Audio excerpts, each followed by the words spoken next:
What is up, everybody? This is Blender Innovations. Um, Today I'm going to show you how to use AI texture generation to help fill out your scene with textures.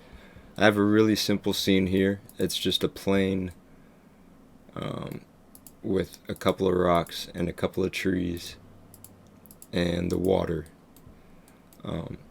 The rocks and the sand do not have textures, so I'm going to show you how to use AI and a website called WithPoly to generate textures for these assets. It's really easy to do, it's pretty straightforward. You just type in what you want and the AI will generate a result based off of that. So let's dive right in.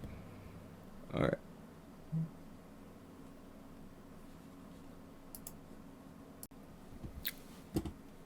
And this is WithPoly. I'll link it down below in the description.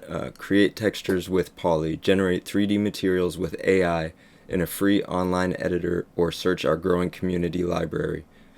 So this is the library. Everything you see here was generated with AI with this technology. And a lot of this is just really impressive. The fact that you don't have to make it tiling yourself. You don't have to go in and edit it endlessly to get a good result. So what you do is describe your texture. I'm going to look at one of these sand textures that are already here. So dry sandstone. Let's just type in sand, actually.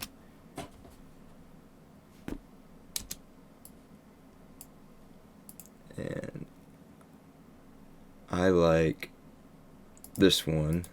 So I'm actually just going to copy this prompt here, Control C on this to copy this prompt, and then I'm going to type it in right here. I'm going to paste it, and then I'm going to hit generate. I'm going to do a 4K texture. If you are subscribed to their Infinity tier, you get access to 4K and 8K textures. It's really worth it in my opinion, especially if you're going to be doing this a lot. It's really cool. I'm going to speed this part up while this generates. Alright, so this is what it generated. It did generate 1K textures, so I'm going to go ahead and make sure I'm selected on 4K under General. You have these material types here: organic, matte, shiny, etc. Depending on the material you're after, you can select the specific type. You have access to fabric, diverse, dramatic, and polished if you are an Infinity tier subscriber. So keep that in mind. I'm going to go ahead and regenerate this, and I'll get back to you in a second. Alright, and this is the result. As you can tell, it's a lot more detailed, much higher resolution. This will work great for the purposes of showing you how to use this. I'm going to go ahead and download this. I'm going to download it as an 8-bit JPEG. I'm going to hit export zip, and that'll pop up. And I'm going to just bring this to my desktop so that I can access it easily. And then I'm going to go back to the website, and I am going to do the same thing but with rocks. So I'm going to re-type out some stuff here. Alright, and here we have a rock. I did tweak some words here. I added jagged edges, dark colors, sharp and bumpy, and top-down view. And I'm happy with this result. So I'm going to go ahead and do the same thing for this. I'm going to download it, export it out as a zip.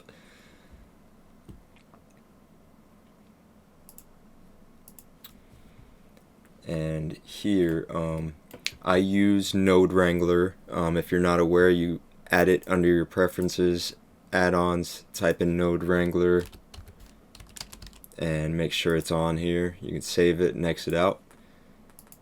I'm going to add a new material here and call this sand. And with Node Wrangler, I'm going to select the principled BSDF, Control Shift T to bring up the file browser. I'm going to go to my desktop here, and then I'm going to do the sand, and I'm going to add the color map, the displacement map, the normal map, and the roughness map. I'm going to select all of these with control, and then I'm going to do the principled texture setup. And that'll just put all of the materials, the textures, into the correct sockets on the BSDF here. And if we go to rendered view, you can see the sand here looks great. It worked out really well.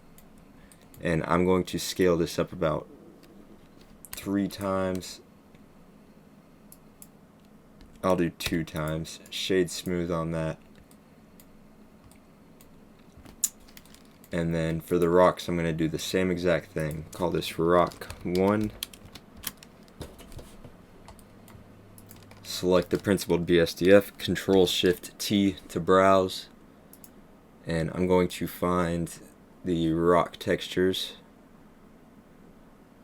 that I had right here. Select the color, displacement, normal map, and the roughness map. And principled texture setup. And as you can see, we got the rocks. I'm going to scale this up twice, and I'm going to turn down the displacement on this because it's a little heavy right now. So the scale on the displacement will dictate how strong that detail is there. Something really low like 0.1.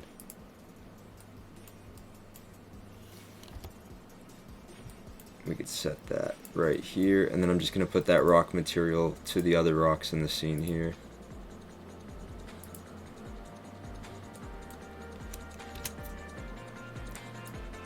And it's that simple. You could go in here and tweak, everything you need to. This was just to show you guys how to simply create the textures with AI and then bring it into Blender and start using them. It's definitely streamlines the process a lot, and I hope you learned something from this. WithPoly is a great program, and I highly recommend everybody try it out. Alright, thank you, see you next time.